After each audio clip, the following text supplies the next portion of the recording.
final seconds. Reaves, it'll count if it goes. Oh, he puts it in from half court at the buzzer.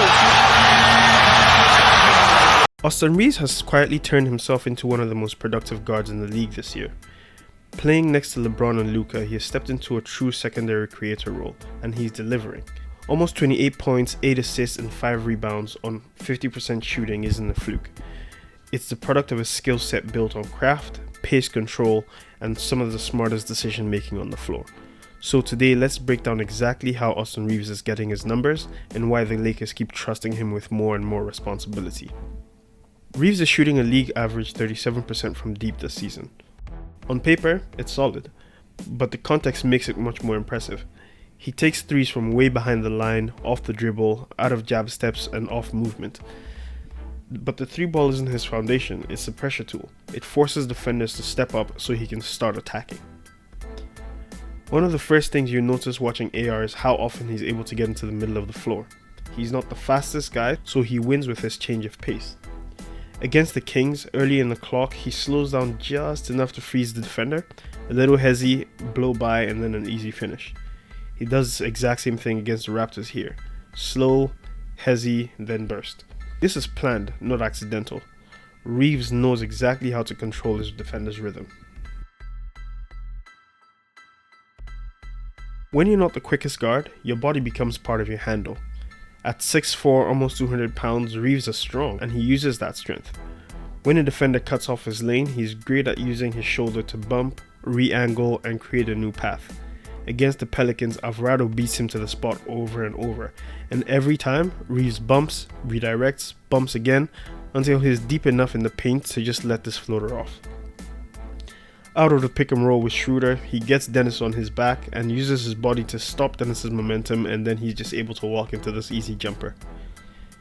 And against the bigger defender in the same pick and roll situation, he uses the same bump to create space for this one-legged midi. The bump game is dangerous for defenders because if you get too aggressive or come at him from the wrong angle, it's a foul. You can see Alvarado here trying to get back into position, and he takes the wrong angle and AR is at the free throw line. Reaves is elite at starting his upward motion the moment he feels any contact. Against the Kings, a defender tries to crowd him at the 3-point line and AR just goes straight through it and ends the whistle. He's also great at using pump fakes to pull defenders out of position and force fouls. The Lakers clearly trust Reaves as a decision maker, and you can see it in the sets they run for him. When he's on the floor with Bron, they love this inverted pick and roll, where AR is the screener and can become the recipient on easy layups like this. They also run this screen the screener action for him. Reaves sets a screen for the ball handler, and while his defender is preparing to help, AR slips the screen and gets a screen of his own, leaving him wide open for a 3. And you'll see sequences like this, where he receives an off-ball screen to catch the ball on the move, and then he can get into the lane a lot easier, and it's right back to that bump game for the finish. And Reaves is consistently scanning the floor. He doesn't just look for the obvious pass, he manipulates the defense. I love this full court hit ahead pass that turns this missed shot into instant points. And out of the pick and roll here, he doesn't mind releasing the ball early when the defender switches too aggressively. And he loves this delayed passes.